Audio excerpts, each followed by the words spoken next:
Day one in the US Open.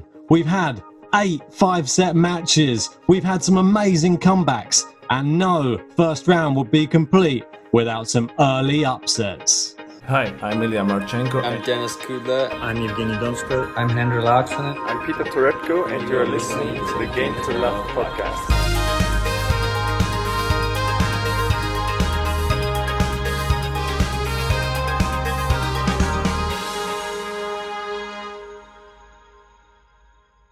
So Grand Slam tennis is back on our screens, and we got treated to, well, some amazing tennis in this first day. So many matches to go through. You're going to take us through some of the results, JG. Well, let's start with the men's side. We'll just focus on the US Open today. We'll do no challenges or anything like that. But there's so much to get through, like you said, Ben. So I think probably the best place to start is the epic match, which was Schwartzman versus Cam Norrie, the Brit. Yeah. And I know you was watching most of that game, wasn't you? Yeah. I mean, it was just a real thriller, really. I mean, I was surprised no one really was giving Cam Norrie a chance against Schwartzman, and especially with the performances Cam Norrie put out in Battle of the Brits. He'd beaten Dan Evans, who is like top 30 player, and you know that he can bring it on like his day, really. And it went to show in this match. He went 2 sets down, and Schwartzman was hitting lines, and it didn't think there was any way coming back for Cam Norrie, but something just clicked in that third set. The serve started popping, and I think he started exploiting the fact he was a lefty, which I think started really affecting Schwartzman. His backhand was really on point for those last 3 sets. No, I'll be honest, I did not see it happening at all. I thought Schwartzman would quite comfortably walk it. But with Norrie, he has that like a big match mentality, I feel. He seems like the guy on the British side who's able to rise to a big occasion. Like, I've seen him play some other good players in the past, and he seems to always raise his game significantly against the better opponents. So it bodes well for the future if he can maintain to do that. I think that sets him up next for... We'll get on to the other game, but another upset, Coria. Yeah, for sure. So Coria was able to beat Jason Jung. Jason Jung in the first round, was underdog. We know how good Coria is, but predominantly he's more of a clay court player. Yep. He's got a brilliant forehand. We always laugh about that. When we play, we always say, oh, can we get a Coria forehand? But, so impressive. Obviously Jason Jung had all of that success in the ATP events, which was at the back end of last year. And you thought he might hit the ground running again, but Coria, we know him. He's just got that forehand, mate, and tough person to come up against, really. But it looked like Jung might have had some problems there. He obviously retired in the third set, and was having some niggles there, and whether or not it was a just retirement or not. We're going to see a lot of it though, Ben. Like, playing 5 sets after not playing tennis for so long is very difficult. And we've seen it in Cincinnati, some of the players struggling when they first started out in the first few rounds. The quality wasn't quite there. Obviously, we saw Pelka, he withdrew in that as well. There was a few... It's going to take time for players to be getting back to their best and being fully fit. So we're going to see a lot of retirements. I'm surprised there wasn't any more, to be fair. As far as I know, on the men's side, that was the only one from the first round. Yeah, so far. So far. We've only done one half. We've got another half later on today. Yeah. We wasn't able to bring the podcast earlier on today because it's just too late for us. It's like 4 We was up watching it. We was up watching most of it, but then to do a podcast, to edit a podcast and film it and then work the next day, it's beyond us for sure. Yeah, for sure. I mean, I think I fell asleep halfway through a Pelka Gauff. And that was the limit. I think that was about 1:30 or something. And it was a long old day yesterday. It was just so much excitement and so much tennis. But should we look over some of the other matches? There's so many to look over. So let's start with the main man himself, Novak. Yeah. Obviously, he played Damir Dzumhur. Yep. And it was... I don't even know, man. It wasn't the most exciting of matches. It was just a case of Djokovic just outplayed him from the start to the end, and Damir could not really get close to him. It was your classic Djokovic first round, wasn't it? come Yeah, out. but Djokovic wasn't even playing, like, he seemed to be not even hitting through his shots. He was just playing, like, just comfortably, trying to win the points, obviously. But he was just playing at 50% and completely creamed him, to be fair. I think beat him in 3 sets, wasn't very long. I think he took his foot off the gas a little bit. Obviously, he's just played a whole week, a whole tournament, and won a Cincinnati Masters. Probably needs to not go at full pace straight away in this tournament and take his foot off the gas for the first round at least. But we obviously know in the next round he's up against the Brit, Kyle Edmonds. Made it through after a shaky start there against Bublik, which you sort of predicted he would give him a bit of a test. Well, with Bublik, he's not an easy opponent to play, for sure. No. So I can understand why it is a bit tricky for him. But like you say, he come through and won it, so it doesn't really matter, really, the first set. Yeah. So, yeah, it's all set up now for an Edmund-Djokovic match in the second round. I still think that's pretty easy for Djokovic. I don't see Edmund causing him any problems whatsoever. Should be easy day at the office, because we know that Edmund... He's not at his best when he's playing someone like a Djokovic. We still didn't play, obviously, was it last year?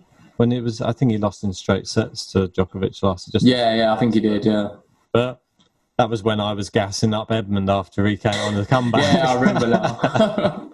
I know, he came back and won a couple of matches, and then I was touting him to take up. Yeah, because I remember we was watching that match in the office, remember? Yeah. But what can you do? It was too much too soon, but you never know. Edmund might turn up. If he turns it on, maybe early doors, he might be able to nick a set, possibly. But no, I just don't see it happening, man. I'll be completely honest with you. But one point I do want to talk about quickly before we move away from Djokovic was, you must have seen it, where he sort of was pulling Damir all around the court. Yeah, he ended up lobbing him. Damir had to then pull out a tweener. It was a really good shot, got it over. Djokovic is just there, staying strong, volleyed it straight back. And then the point was then become more very neutral. Damir got himself back into the point. But then Djokovic just pulled off the most sublime drop shots I've ever seen. It was really good. Just nicked the top of the net. He apologised, but it's just perfect. A really good shot. And it just shows Djokovic now, the way he's playing, that makes him now, how many you won in a row? At 24 now. 24, which is ridiculous. Still going. His record's 41, what he did in 2013. Yeah. So let's see if he can get close to that record. Well, he's going to have to win the US Open first. Exactly. Don't put it past him. You wouldn't put it past him in the form he's in. He's probably playing, you could argue, some of the best spell of tennis he's ever had. I don't know. It's hard to say because he's had so many of these spells. He's had coronavirus as well, don't think.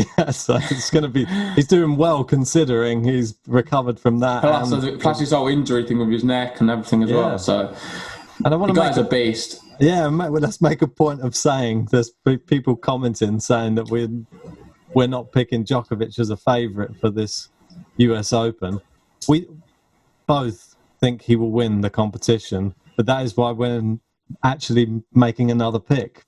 Because isn't it a little bit boring and safe to be just picking Djokovic every time a Grand Slam comes around? So that's why I've gone for Bautista Agut, and you've gone for, who we'll get onto now, Stefanos Tsitsipas. Yeah, well, so comfortable, wasn't it?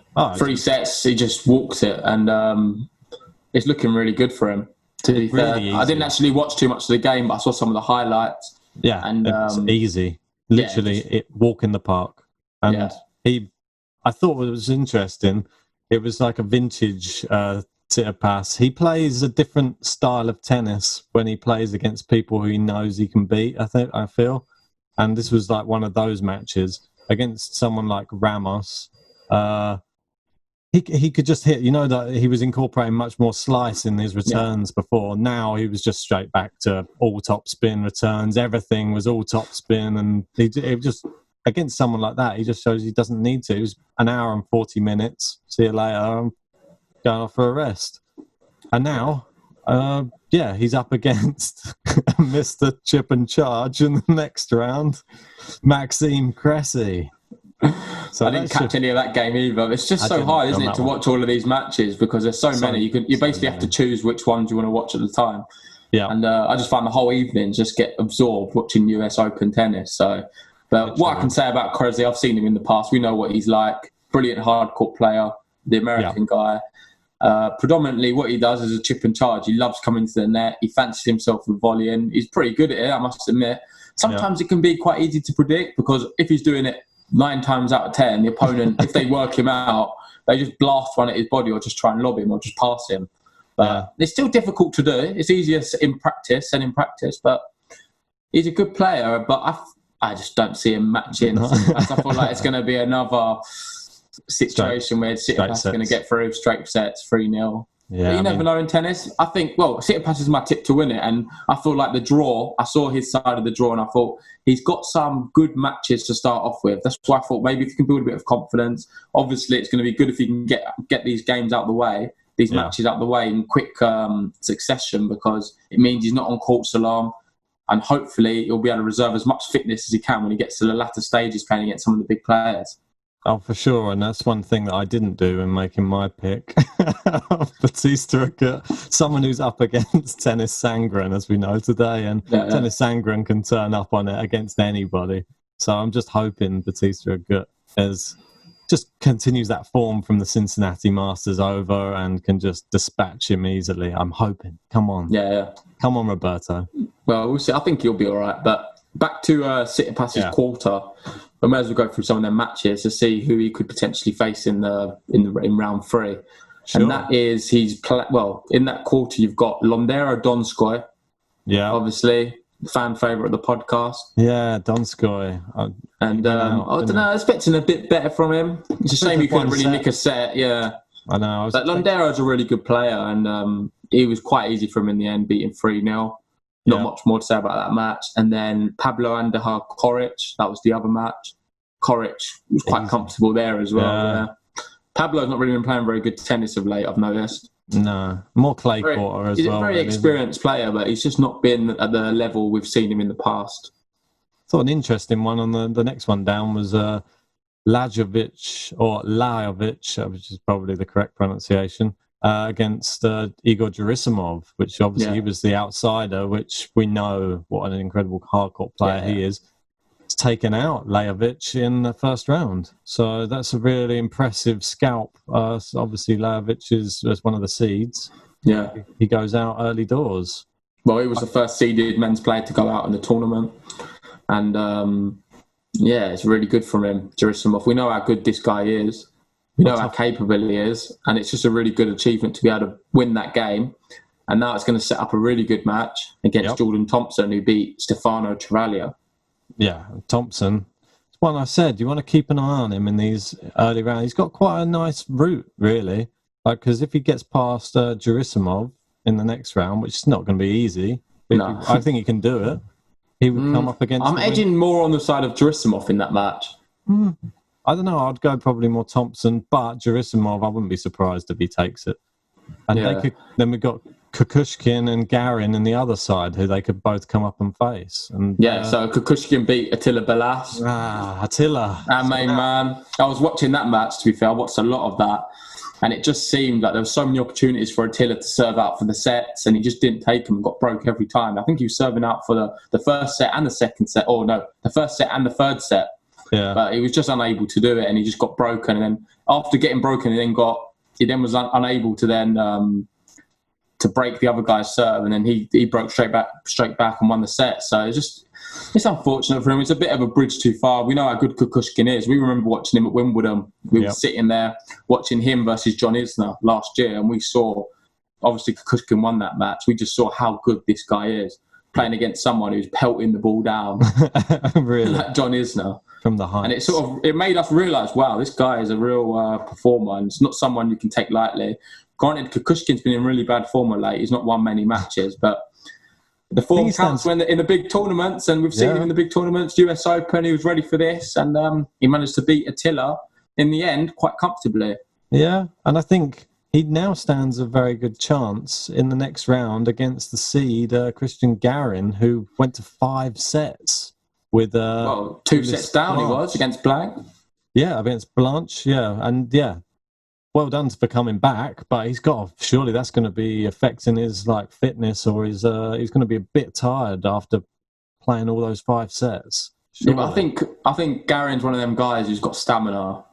Yeah. At the end of the day, these clay court players, they've got a lot of stamina. We've seen it with Dominic Thiem as well. Yeah. And Garen's not. He's one of the high-end players as well. He started 2020 in brilliant form, won a few titles, and he's not someone you want to be playing if you want an easy match. He will always give a good match. He's quite a consistent player as well. That's what surprised me, that he went 2 sets down, but it just shows his resolve and fight. And like I said, his stamina to keep going and coming back and win it in 5.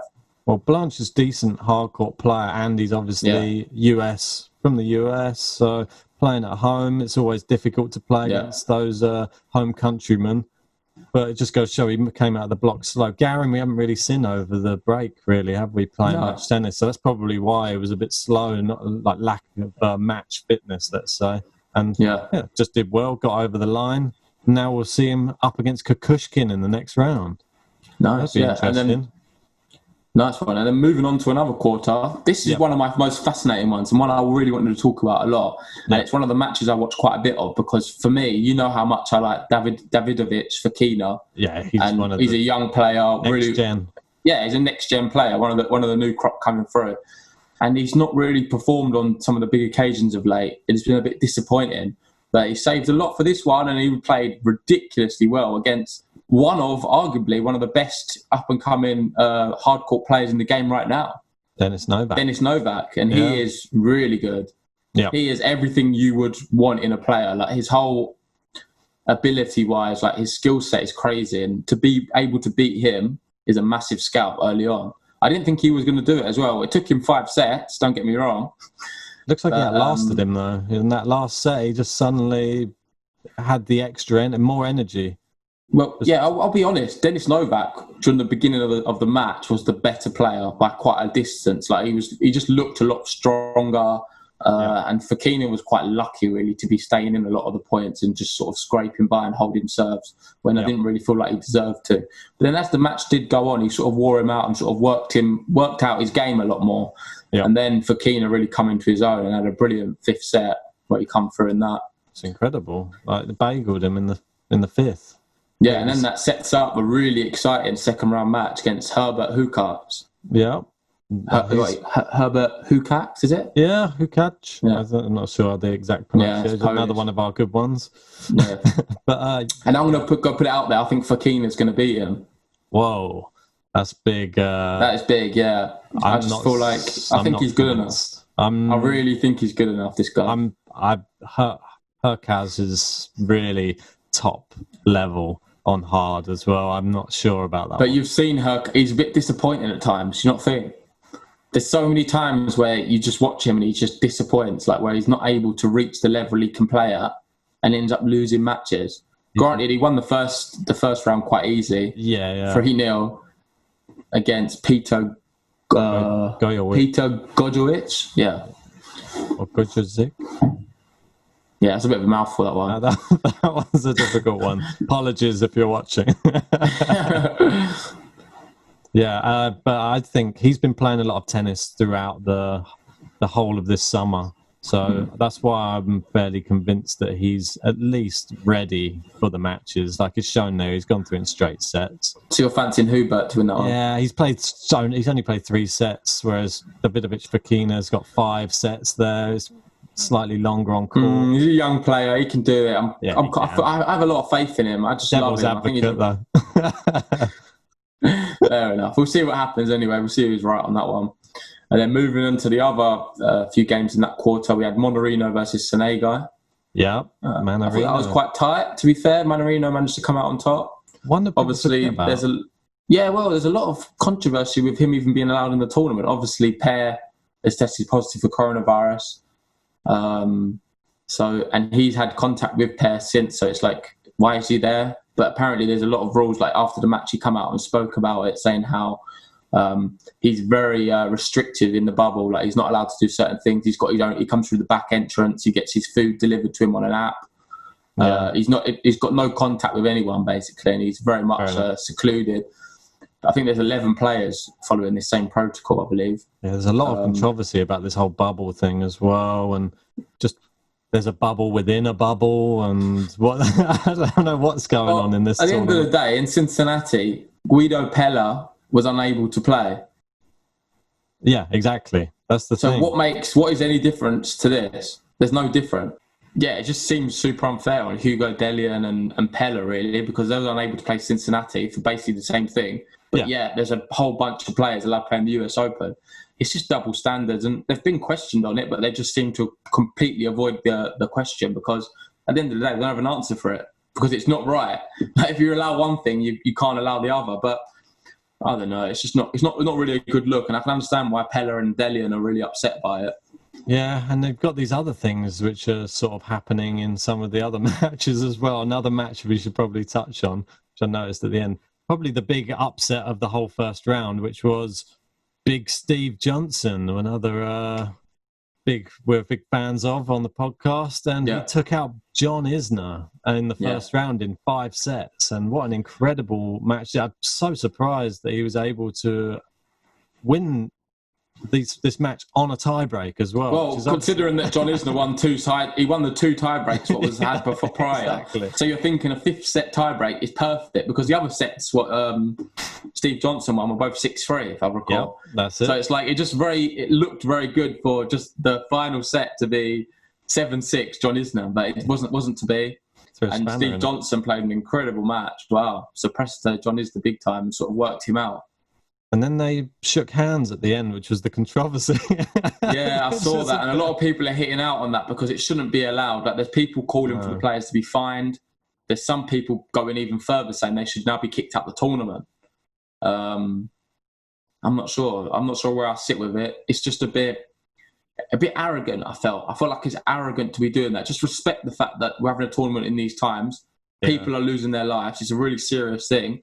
Just even if you don't really believe in it, out of the whole respect for other people who do, just hit rackets. Don't have to shake hands. Don't make a big deal of it. And it seemed to be like they was trying to make a point by doing it. And it just, for me, I didn't like it. I just thought it's just unnecessary. There must have been. They're 2 Americans, and they probably know each other very well. And they could have even done that off camera somewhere, and no one would have got to see. Yeah, but that's why I say it's arrogant, because they wanted to make a point that they were doing it, I feel. Yeah, it would have had to have been like that. Why else would you just do it in front of everybody? But we don't want to throw Big Steve under the bus. We want him to see him do well in the tournament, and we hope he still stays in. But just don't do it next round. Just keep your hands behind your back or something.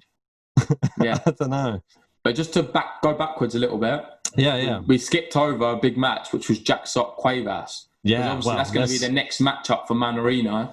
Exactly. In the second round. And it turns out the American prevailed which was a very tight match. Probably tied the round, I'd say.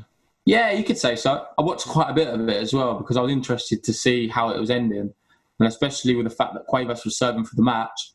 He was up 30-love, went 30-all, then couldn't hold on. And Sock pulled out some really good shots and showed us how good this guy is. And we've known Sock for ages. Like, he's 300th in the world at the moment, but he was the guy. Like, he was top 20 in the world. Top 8. He was top 10 for a while. Top 10. So we know that he's got the ability. He's always been known for his powerful forehand. He's obviously got quite a consistent, strong serve as well. I'm sure he knows the courts very well as well. Hometown. And he was just too much for Cuevas in the end. Cuevas has not been in very good form. But one thing we can say about Cuevas is he's able to pull off a very spectacular shot, which he's been known to do throughout his career. If you look at Cuevas' highlight reel, it's one of the best in tennis, I feel. This one was nothing short of that. No, I think we'll pop it up on the screen so people can have a look at this bizarre winner that he managed to hit from sitting on the floor. And at the time, which was the 5th set tiebreak as well. It wasn't like any random point. It was a big point as well. And then Jack Sock nearly managed. Well, he was diving over the court. I think he just threw his racket at that point. I know, it was pretty crazy to see this type of shot at this time in a match. But maybe he was just that tired, and that's what happens when you get to that point in a 5-setter. Yeah. I just thought it was just a very entertaining match, and that was the main thing about that match. I thought the clash of styles was just the best thing. Just like watching Cuevas' backhand for the whole match. It's just like such a nice technique and such just the smooth action of it, and just watching him ping winners off it pretty consistently through the match. And Jack Sock was having some real problems with it, but just goes to show Jack Sock is still on the comeback. So what do you make for the next round now, Mannarino Sock? Do you think Mannarino's got too much for him? I would say he probably does, but I don't put anything past Sock because you know that he's capable of. And now he might be more fired up, having got that win over Cuevas, who's still a really good player. I think that you could see Jack Sock make it squeeze into a third round. Yeah. Why not? So just to finish off that quarter, we had Pablo Lorenzi versus Nakashima. Wow. And the big guy, Nakashima, obviously Lorenzi's the experienced man on tour, been there, done that. But Nakashima's first slam lived up to the bill, did him in 3 sets. The final set was a very close one. And I thought Lorenzi at one point was going to nick it in the tiebreak, but was unable to. And Nakashima, he's good, strong on one. Too good, isn't it? That's incredible, really. I think this just really shows the caliber of, well, what we've been talking about over the past 6 months, 8 months. Just kept on ever since the start of the podcast. It's just been the name that's been on there. Yeah. And now we're going to be treated to something which is fantastic, and I can't wait. It's probably, I don't know, we're not going to see this in the other second round match yet, but so far, my tie of the second round, which I'm guarantee I'm going to be watching, is Brandon Nakashima versus Alex Zverev, who came through in 4 against Kevin Anderson. Well, I know before you was predicting maybe Anderson could win that match. You don't really fancy Zverev too much, do you? I thought he could definitely take a set off him, and it was just thinking, like, if the Zverev that turned up against Murray, because I don't think Murray is really back to his best, and he lost to Murray, and I think Anderson might be slightly fitter than Murray, but I don't know. He proved us wrong when Zverev's on the comeback now. I think we could see some bigger. This is going to be a real test. This could be a potential top 20 player for the future for sure in Nakashima. Well, this is really exciting to see where Zverev is at with his tennis at the moment, to see how he deals with someone like Nakashima. I think Zverev is going to do him, but we'll see what happens. Do you think so? I'm gonna go with Nakashima. I knew you always go against Zverev. That's why. I do. There's always certain players that I just go against, but I always go with Nakashima though. So that's why it's sort of a no-brainer. This for me. Yeah. I've got to back the lad because I just want to see him do well in this tournament. We've been looking forward to someone of this like bright prospect to just come into a tournament, and now he's finally got the chance. Just want to see him, just because if he was to get through that, you'd have the winner of Mannarino Sock, and I'd fancy him against either of those as well. Yeah, I agree. I think he's got a lot more chance against either of them than Zverev, though. Yeah, exactly. But that's why I think it's a good chance for Zverev, because if he gets through, he's got a good chance against either of them as well. So exactly, and then you could see him set up what could be. Well, we've got Norrie in that side of the draw as well. We've also got, obviously, Davidovich Fokina, mate. Yeah, don't rule him out. But anyway, wait, just before we move on to the women's, what I wanted to say about the Zverev match was, I thought it was really nice at the end. Did you see his brother, the other Zverev, on the Zoom call? Misha, yeah. Yeah. He was on there and he was waving. It's nice to see. It took Alex a bit by surprise. He wasn't really expecting it. To see his brother popping up there. No, it's a nice moment. I think it's good that they're using technology in an important way. Got to. One that I've just wanted to bring up, which was quite a significant one, which was sort of tie the round we didn't really discuss before, which was Denis Shapovalov up against Sebastian Korda. I thought that one was a real interesting match because Korda we saw play against Ruusuvuori, and he pretty much had Ruusuvuori. I think he even had match points against Ruusuvuori and lost, which is as good as beating Ruusuvuori nearly. But he took a set off Shapovalov in this match, and I think Korda could be one to watch for the future. Shapovalov made it easy in the last set, or maybe last 2 sets, but that was a real tough test for Shapovalov. He just managed to get through. He just had that a little bit more big match experience. I think just helped him through. And now another big match in the second round. The Kwansoon he's up against Shapovalov. Now that's a real good match, and I think I was worried that Kwansoon wasn't going to get through his first round match because he was up against Tyson Kwiatkowski, and Managed to Well, I've just squeeze- realised we've actually missed out so many matches at the top end. I know, yeah, that's what I was going to say. So let's actually go through these. We've not got loads of time because this is going to be a really long podcast. Let's just go through some of them. So we had Mo beat Sousa 3-1. Yeah. That was the last game of the day, so I didn't see any of that, but that's good for him. Struff beat Martinez. We predicted that in 3-0. We had Buster going to 5 sets against Uchiyama. Didn't see that happening, but Buster come out on top and managed to win that. Kruger beat Sousa. The wild card. And then we had Berankis beat Gaia. Gaia was causing a bit of upset there in that match. He was really looking quite strong in the second set. He managed to win that second set. And then I think he kind of faded away a bit. We know how good the other Berankis is because we saw him against Djokovic not too long ago and he was giving him a good game. Yeah, and he's up against Johnson next, isn't he? Steve Johnson. Yeah. So that'd be a good match. Fancy You've mentioned Shapovalov Korda. Yeah, that was a really good match. Something we should have spoken more about. Suru Kwon come through in the end. Wasn't looking very good at one stage, but managed to do it. Yeah. Gilles Simon, comfortable. Yeah. You rarely say them words in close proximity. Well, he was able to beat Safwat in 3-0. And then another really tight match was Fritz Koepfer. Yeah, Koepfer, who Fritz I was really impressed with him that he was able to beat him as comfortable as he did in the end. Same. Because Koepfer's a really good player. So granted, Koepfer took a set off him, but took a set off Medvedev as well. If you remember. Yeah, I remember that. The last one. Yeah. So, yeah, that one. I think that was one of the ones we were really looking at closely. But Fritz proven himself, I think. Yeah. Good. Go down the next one. Krajinovic Weimar. And yeah, very comfortable 3-0. We saw that coming, didn't we? We didn't see any upset there. This is a really good match actually. Polman's Giron. Yeah. So Giron obviously is in the top 100 now for the first time, and it's really good to see him have a good result and manage to beat Polman, who we know is a really good player. Yeah. Well, I thought this was going to be the one I thought would be an upset for Polman's going through. He was a very big underdog. I thought there was a chance he could go through in this match, but he was 2-1 up at one point, and just Giron too strong in the end. Well, another rhyme. Another little rhyme. He's up against Krajinovic in the next round, so I think his run's coming to an end. Yeah, most likely.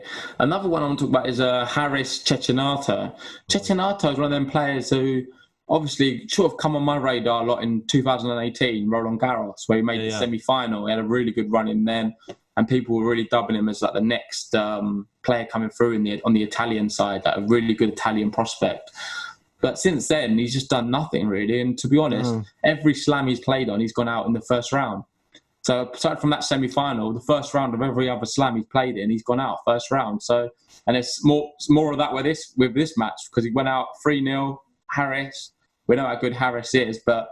Yeah, come on, but you expect 3-0. a bit more from Cecchinato, do you not think? I was shocked, really. I thought he would win one set at least. Yeah. But what do I know? Close at all.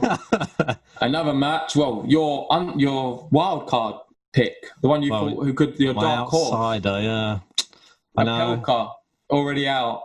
So you've cursed him. I know. I would just think, well, from watching the match, the first 2 sets were pretty close, to be honest. And I was surprised he lost the tiebreak to Goffin.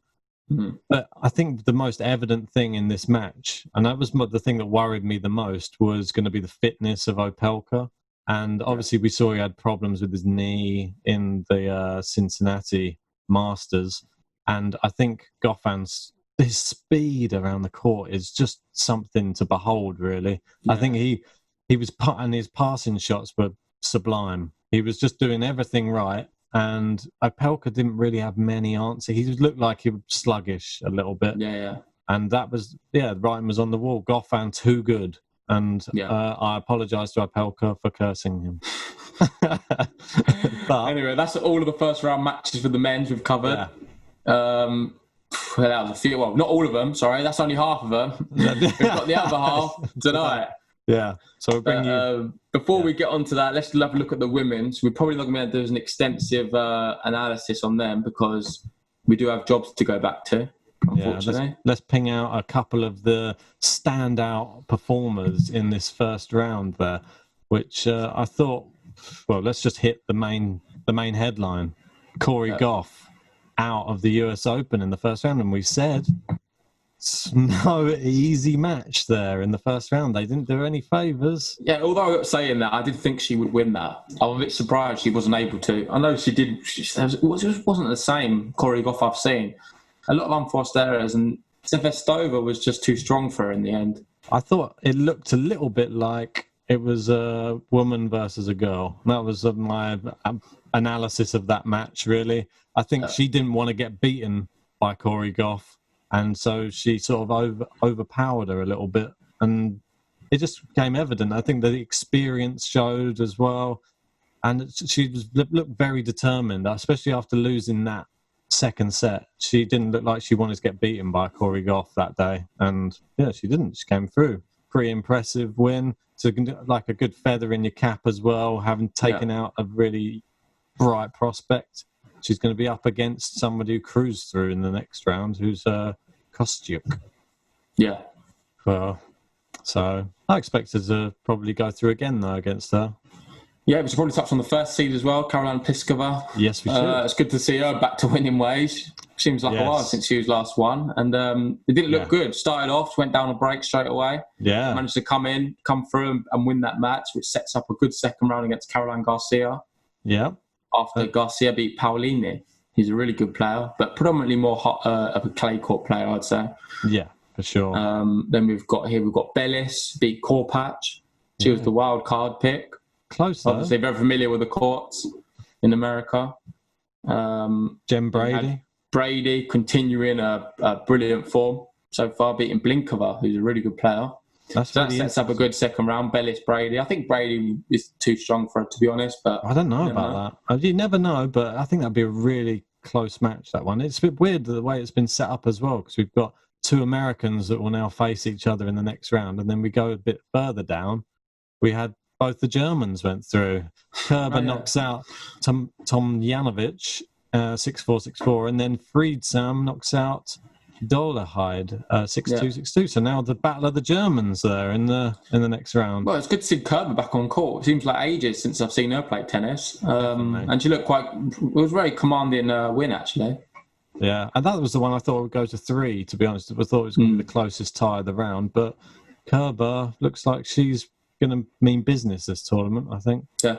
Well, my closest tie of the round before the round was played was actually Lee Roos. I thought Roos would have won that match, but I can understand how both players are very evenly matched, I feel. But it looks like here, Lee won and beat Roos. And that sets up another All-American affair. Alison Risk has gone through against Tatiana Maria. And that was comfortable as well. Alison Risk, I think she's one to watch, really. And she's always there or thereabouts. So I think... Well, the back end of 2019, she was a really good player, wasn't she? She was in a really good bout of form, winning a lot of matches in a row. So, yeah, we'll see. Maybe she's looking at it now. I can kind of see with her path, she could potentially be one of the... I don't know, would you classify as an outside sort of tip? Possibly, but if she comes up against Kerber in the next round, then... She's a 13th seed, so I guess so. But I just think... I don't know. I think Risk will beat Kerber. It's possible, yeah, for sure. Yeah. But anyway, moving on, we've got Vondrousova, very comfortable against Greek Minin, didn't really stand a chance. Yeah. And Sasnovich, Lorenzi, I was surprised this went to 3. I thought Sasnovich would be too much for her, but Lorenzi's played a lot of tennis of late, and it showed in that match because it was quite close. But that sets up a really exciting second round, Sasnovich, Vondrousova. That is a good one. That's one of the top ones so far we've seen. Yeah.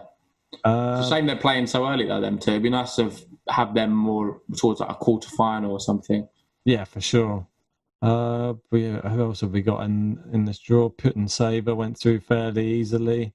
Well, I can actually talk about the Golubic Lapko match, because I was watching quite a bit of that. It ended like 2 a.m. or something. Don't know why I was watching that at 2 a.m, but I was. And with this match, Lapko's not played tennis for a while. So he was expecting Golubic to sort of come out a bit better. And she was playing really good tennis. She won the first set 6-1. Second set, she was up 4-1 with I think 2 breaks to serve. Yeah. And was just, after that moment, she's collapsed. I've never seen something like it. She just couldn't deal with it. She ended up getting broken back a few times and ended up losing that set. And then the third set got broken relatively early on. and just could never found her feet. She had a few break opportunities to get back into it, but couldn't take them. And she ended up losing the match. And to be fair to as well, Lapko. It was a shock. But to be fair to Lapko, she played. It was really powerful. I was surprised at how deep she was hitting the ball and how powerful she was. And yeah, you'll be shocked to probably know that she's 230 places below her in the rankings as well. And Golubic has actually been playing in the off-season, whereas Lapko hasn't been playing. So that's a bit of a shocker. That's real confusing result, that one. So what happened? Yeah. Yeah. So but let's just go through some of the more comfortable results, really. Kvitova beat Begu 2-0. Kozlova beat Whitney Osuigui 2-0. And Flipkins beat Peterson 2-0. Them three, for me, very plain sailing. They got their breaks early on. They just wasn't able to come back, the opponents. And that sets up an interesting second round match. Kozlova, Kvitova. I think Kvitova will do her, but you never know. And then Pegula, Flipkins in the other one. Yeah, that's really... I mean, we've not spoken about one of the main ones, Naomi Osaka. She went through, but not without some sort of problems there in the seconds. It's sort of like the Osaka of old. Started really strong. Second set, some head went somewhere. And her opponent, Doi, obviously another Japanese player. Yeah, she's good, but I don't put her really on Osaka's level, really. And it's always shocking when Osaka loses sets to these people. And then third set comes through 6-2. Yeah, but you've got to remember, in that second set, she was down 5-2, I believe. She went back to 5-all. I know. She lost. If for some reason she lost a slip of concentration. It happens in tennis. At the end of the day, these are all top athletes, at the top of their game, a lot of them. And yeah, it just seems to be that she lost that set. But then third set, it was really quite easy for her, wasn't it? Yeah, I mean, she's up against Camila Giorgi now in the next round. Yeah, she's still supporting. Also, sorry, one thing on Osaka, still repping the Black Lives Matter movement. She's wearing a mask for Breonna Taylor. And yeah, that's good for her. She's got a mask for every round until the final. So hopefully she gets all the way to the final. Yeah, well, hopefully, yeah, she's representing well and she's doing it in her own way, which is really positive message that she's putting out into the world. And hopefully more people can follow suit and do similar things to like she's doing in the game. Yeah. So she'll be facing Camila Giorgi in the next round. Then we've had spoke about Kostyuk. She had an easy first round. Yeah. Which was the other one? The other one, which I'm surprised you hadn't brought up yet. One of your favourites cruised through, Rybakina. Yeah. 6-3, 6-love there against Zavatska. And she sets up a really interesting meeting now with Shelby Rogers, which we know how good she's been playing recently. I think that is one of the ties of the second round. Well, and I've missed out one there, which could be another one. There's some really interesting ones. No, this is the tie, the one you're going to say now. Kajajuvan, Kontaveit. Yeah, Kontaveit. Kontaveit was my pick in for the 3 tournament, and she looked really good. She lost the first set, but then after that, she was all right. She come back, played well. Yeah, and then Kajajuvan as well, won it in 2 sets. So yeah, I really like Kontaveit, for my selection's sake, is able to beat Juvan, but indeed. I know. And I think that sums up all the matches. We've got some interesting ones coming up today. So we'll just bring an update on all of those tomorrow for you. Yeah. But we've got our pick. Obviously. Well, there's just so many matches. I feel like maybe for the second lot of first round matches, we'll maybe pick out a few of them rather than going through all of them. Because there's a lot of matches we didn't necessarily watch or know too much about, really. But you can share our opinion on quite a bit of it. So far, I thought it was a really successful first day. It seemed like everything was running smoothly. Yeah. It was weird not seeing fans in the stadium. Yeah. But I think it's working. I must admit, I'm kind of being persuaded. I like the fact that they're using a bit more technology and stuff. The whole fact with John Isner shaking hands at the net, that's just ridiculous. Needs to stop. It's not necessary. Hopefully no one else follows suit and does that. No, and then bring on tonight and more tennis. That's it. And no sleep. That's it. None for 2 weeks. Yeah. Right. So we'll bring out another podcast tomorrow. Hope you guys like the video. Make sure to subscribe and like the video if you've not already. And we'll see you next time. Peace.